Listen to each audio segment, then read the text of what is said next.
आपके अवचेतन मन की चमत्कारी शक्ति। आपके अवचेतन मन की शक्तियां अपार है। वो आपको प्रेरणा देता है, आपका मार्गदर्शन करता है और आपके स्मृतियों के भंडार से नामों, तथ्यों, दृश्यों को लाकर आपके सामने उजागर करता है। आपके अवचेतन ने ही आपके दिल की धड़कन शुरू की। वो आपके रक्त संचार को नियंत्रित करता है और आपके भोजन को हजम कर उसके निर्गम को संचालित करता है। जब आप रोटी का एक टुकड़ा खाते हैं तो आपका अवचेतन मन उसे परिवर्तन करके कोशिकाओं, मांसपेशियों, हड्डियों और रक्त में पहुंचाता है। ये ऐसी जटिल प्रक्रिया है जो दुनिया के बड़े से बड़े समझदार इंसान की पहुंच से बाहर है। आपका अवचेतन मन आपके शरीर की सभी महत्वपूर्ण क्रियाओं और कार्यों को नियंत्रित करता है और सभी समस्याओं का उत्तर भी जानता है। आपका अवचेतन मन कभी सोता नहीं, कभी आराम नहीं करता, वो हर दम काम पर लगा रहता है। आप अपने अवचेतन मन की चमत्कारी शक्तियों को जानने के लिए अपने अवचेतन मन को सोने से पहले सीधे शब्दों में बताएं कि आप एक विशेष काम करना चाहते हैं। आपको जानकर प्रसन्नता होगी, आपके अंदर की शक्तियां काम पर लग जाएंगी और आपको इच्छित परिणाम मिल जाएगा। अवचेतन मन में उस शक्ति और विवेक का माध्यम मौजूद है जो आपको सर्वशक्तिमान या उस महाशक्ति से संपर्क कराती है जो इस जगत को चलायमान रखती है, सभी ग्रहों को उनकी परिधि पर बनाए रखती है और सूर्य को प्रकाश देती है।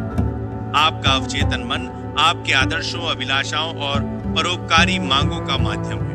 अवचेतन मन के माध्यम से ही शेक्सपियर महान सत्य की कल्पना कर पाए जो आम आदमी की नजर से तब तक छिपा रहा था। अवचेतन मन के माध्यम से महान ग्रीक शिल्पकार फिदियस संगमरमर और कांसे पर सौंदर्य एक संगति को शिल्प में प्रस्तुत कर सके। इसी के कारण इटालियन चित्रकार राफेल मेडोना का चित्र बना पाए और लुडविग वॉन बीथोवन सुरीला संगीत दे पाए। सन 1955 में मैंने भारत के ऋषिकेश में स्थित योगा फॉरेस्ट यूनिवर्सिटी में एक व्याख्यान दिया था। वहां मेरी भेंट बंबई से आए एक युवा सर्जन से हुई। उन्होंने एक स्कॉट सर्जन जेम्स एस्डेल के बारे में बताया जिन्होंने आधुनिक प्रकार के एनेस्थीसिया के आविष्कार से पूर्व बंगाल में काम किया था। सन 1843 से लेकर 1846 तक यानी 3 वर्षों में डॉक्टर जेम्स एस्डेल ने सभी प्रकार के लगभग 400 बड़े ऑपरेशन किए जिनमें अंगभंग, ट्यूमर को हटाना, कैंसर आदि के अलावा आंख, कान और गले के ऑपरेशन भी शामिल थे। वे सभी ऑपरेशन मानसिक एनेस्थीसिया में किए गए। ऋषिकेश में भारतीय डॉक्टर ने बताया कि ऑपरेशन के बाद मृत्यु संख्या बहुत ही कम, शायद 2 या 3% ही थी।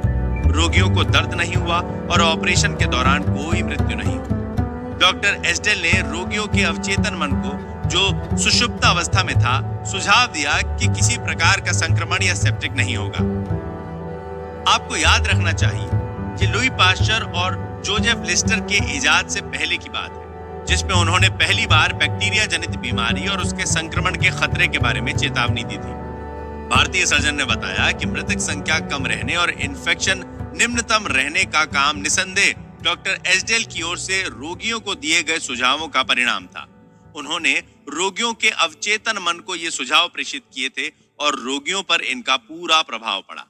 यह आश्चर्य नहीं तो क्या है कि 150 वर्ष पहले कैसे एक सर्जन ने अवचेतन मन की चमत्कारी कारगर शक्तियों का आविष्कार किया।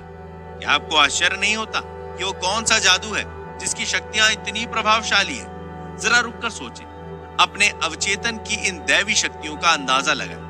कैसे वो आपके शब्दों को उड़ाकर दूसरे अवचेतन मन को प्रभावित कर देती है। उनके लिए समय, काल, स्थान कुछ भी मायने नहीं रखता। उनकी क्षमता है कि वो आपको दर्द से मुक्ति दिला सकती है, आपके कष्ट दूर कर सकती है और सभी प्रकार की समस्याओं का समाधान कर सकती है। ये सब और अनेक दृष्टांत आपके सामने उजागर करते हैं कि आपके अंदर शक्ति और ज्ञान मौजूद है जो आपकी बुद्धि और विवेक को गतिमान रखती है। ये आपका अमोघ अस्त्र है। ये सब जानकर आपको हर्ष होना चाहिए और विश्वस्त होना चाहिए। आपके अवचेतन मन की शक्तियां अपार है। आपका अवचेतन आपके जीवन की पुस्तक है। जो विचार, आस्थाएं, विचारधाराएं, नियम, सिद्धांत और मत आप अपने अवचेतन मन में लिखते हैं, अंकित करते हैं या सुझाव देते हैं, वे परिस्थितियों, दशाओं और घटनाओं के आकार में आपके समक्ष प्रदर्शित हो जाते हैं। आप जो अंदर जाकर लिखते हैं वो बाहर अनुभव के रूप में आपको मिल जाता है।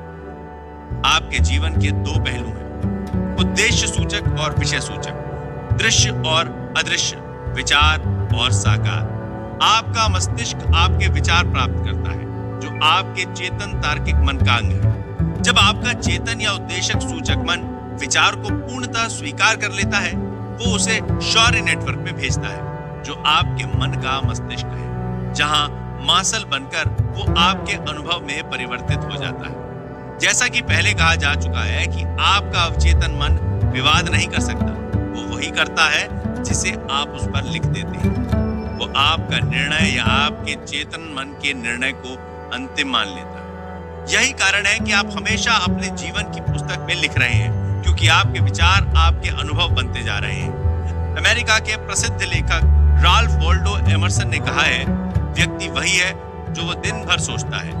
आपके अवचेतन पर जो अंकित होता है वो अभिव्यक्त हो जाता है। अमेरिकी मनोविज्ञान के पितामह विलियम जेम्स ने कहा है कि दुनिया को हिलाने की शक्ति आपके अवचेतन मन में है। आपका अवचेतन मन वो अद्भुत वस्तु है जिसके पास अनंत ज्ञान और असीमित विवेक है। इसका पोषण करने वाला एक छिपा हुआ झरना है जिसे जीवन का सिद्धांत कहते हैं। जो कुछ आप अवचेतन मन पर अंकित करते हैं, अवचेतन मन उसे पूरा करने के लिए जमीन आसमान एक कर देता है। इसीलिए आपको इसमें सही और सकारात्मक विचार अंकित करने चाहिए। दुनिया में इतनी अशांति और दुख है क्योंकि लोग अपने चेतन और अवचेतन मन के आदान प्रदान को नहीं समझते। जब ये दोनों मिलकर और सहमत होकर पूर्ण शांति में आपस से तालमेल में काम करते हैं तो आपको स्वास्थ्य, खुशी और आनंद प्राप्त होता है। जब चेतन और अवचेतन मिलकर सौहार्द पूर्वक शांति से काम करते हैं तो कोई अनबन नहीं होती, कोई बीमारी नहीं होती। हेरमेस की मजार को बड़ी उम्मीदों और चमत्कार की आशा से खोदा गया था, क्योंकि लोगों को विश्वास था कि उसमें सदियों के महान रहस्य छुपे होंगे। किंतु रहस्य जैसा अंदर था वैसा ही बाहर था, वैसा ही नीचे था। दूसरे शब्दों में, आपके अवचेतन मन में जो अंकित है वही आकाश पर अंकित है। इसी सत्य का उपदेश मोसेस, जीसस, बुद्ध, जोरास्टर और हर युग के महान ऋषि मुनियों ने दिया है। जो भी सत्य आप विषय के अनुरूप स्वीकार करते हैं वो परिस्थितियां, अनुभवों और धारणाओं में मूर्त रूप में प्रकट होता है। शांति और उद्गारों का संतुलन होना चाहिए। जैसा परलोक में है वैसा ही पृथ्वी में है। जैसे परलोक यानी आपके मन में है, वैसे ही पृथ्वी यानी आपके शरीर और उसके आसपास के वातावरण में है। यही जीवन का सबसे बड़ा नियम है। आप प्रकृति के संपूर्ण क्षेत्र में कर्म और उसके फल का नियम पाएंगे। इन दोनों का संतुलन होना चाहिए, तब जाकर सौहार्द और सामंजस्य बनता है। आप इस जीवन में इसीलिए आए हैं ताकि आपके भीतर जीवन का नियम आप में एक लय और मृदुलता से समावेश होता रहे। जितना आए उतना जाए, दोनों बराबर है। अंकन और अभिव्यक्ति बराबर होनी चाहिए। अपनी सारी निराशा आपके अपूर्ण विचारों के कारण है जो पूरे नहीं हो पाए। यदि आप नकारात्मक, विध्वंसात्मक और दूषित रूप से सोचते हैं तो ऐसे विचार विनाशकारी भावनाओं को जन्म देंगे जो बाहर जाकर रूप धारण करेंगे। ऐसी भावनाएं चूंकि नकारात्मक है, इसीलिए उनका रूप आघात, हृदय की बीमारी, तनाव और परेशानियां होती हैं। अब ये बताएं कि आपका अपने बारे में क्या विचार या एहसास है। आपका प्रत्येक अंग ये बता रहा है। आप अपनी जीवन शक्ति, आपका शरीर, आर्थिक स्तर, आपके दोस्त, सामाजिक स्तर, ये सब मिलाकर आप अपने व्यक्तित्व की छवि को देखते हैं। इसका सही अर्थ ये है कि आपके अवचेतन मन में जो अंकित है वही जीवन में अभिव्यक्त होता है। नकारात्मक विचार जो हम पाले रहते हैं वो हमें क्षति पहुंचाते हैं। कितनी बार आपने क्रोधित होकर, डरकर, ईर्ष्या करके या बदले की भावना रखकर अपने को नुकसान पहुंचाया है। ये जहरीले विचार हैं जो आपके मन में अड्डा जमा लेते हैं। जन्म से आपके अंदर ये विचार नहीं थे। अपने अवचेतन मन को जीवन देने वाले विचारों से भरें। इससे क्या होगा कि जो आपके नकारात्मक जहरीले विचार जो अड्डा जमाए बैठे हैं वे अंततः हमेशा के लिए बाहर निकल जाएंगे। इसके लिए आपको सतत प्रयास करना होगा। अवचेतन त्वचा रोग का उपचार करता है। इस संबंध में एक व्यक्तिगत उदाहरण उचित होगा जो ये साबित कर देगा कि अवचेतन मन में वास्तव में उपचार करने की शक्ति होती है। लगभग 40 साल पहले मुझे त्वचा रोग हो गया था, जिसे मैंने अपने अवचेतन मन की उपचार करने की शक्ति से ठीक कर लिया। मेरा रोग बढ़ गया था। मेडिकल उपचार असफल हो चुका था और रोग बढ़ता जा रहा था। गिरजाघर के पादरी ने, जिसे मनोविज्ञान का गहन अध्ययन था, बाइबल की 139वीं आयत का गूढ़ अर्थ समझाया। वो आयत इस प्रकार है। अपनी पुस्तक में मेरे सभी सदस्यों के नाम लिखे हैं जिन्हें आप ही ने बनाया, जबकि पहले यहाँ कुछ भी नहीं था। उसने इस आयत की व्याख्या करते हुए बताया कि यहाँ पुस्तक का अर्थ मेरा अवचेतन मन है, जिसने शरीर के सभी अंगों को अदृश्य कोशिका से बनाया और गढ़ा है। उसने ये भी बताया कि जैसे अवचेतन मन ने मेरे शरीर के अंगों को बनाया, वैसे ही वो उपलब्ध प्रक्रिया से दोबारा उन्हें गढ़कर उपचार भी कर सकता है। उस पादरी ने मुझे अपनी घड़ी दिखाते हुए कहा, इसको बनाने वाला कोई था और उस घड़ी का निर्माता को इसे बनाने से पहले विचार आया हो, जिससे उसने एक आकार के रूप में इसे निर्मित किया। यदि ये घड़ी खराब हो जाए तो घड़ी साज इसे ठीक करके बना सकता है।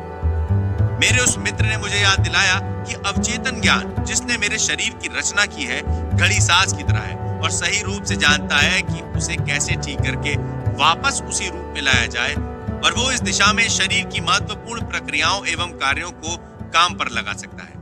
किंतु इसके लिए मुझे स्वस्थ होने का विचार उसे प्रेषित करना होगा। मैंने बहुत साधारण तरीके से प्रार्थना की। मेरे शरीर और उसके अंगों की रचना मेरे अवचेतन मन के अनंत ज्ञान ने की है। उसके विवेक ने मेरे सभी अंगों, कोशिकाओं, मांसपेशियों और हड्डियों को आकार दिया है। मेरे भीतर जो अनंत उपचार प्रक्रिया है, वो अब मेरे शरीर की प्रत्येक कोशिका का उपचार कर मुझे पूर्णतः स्वस्थ बना रही है। मैं उपचार के लिए धन्यवाद देता हूँ।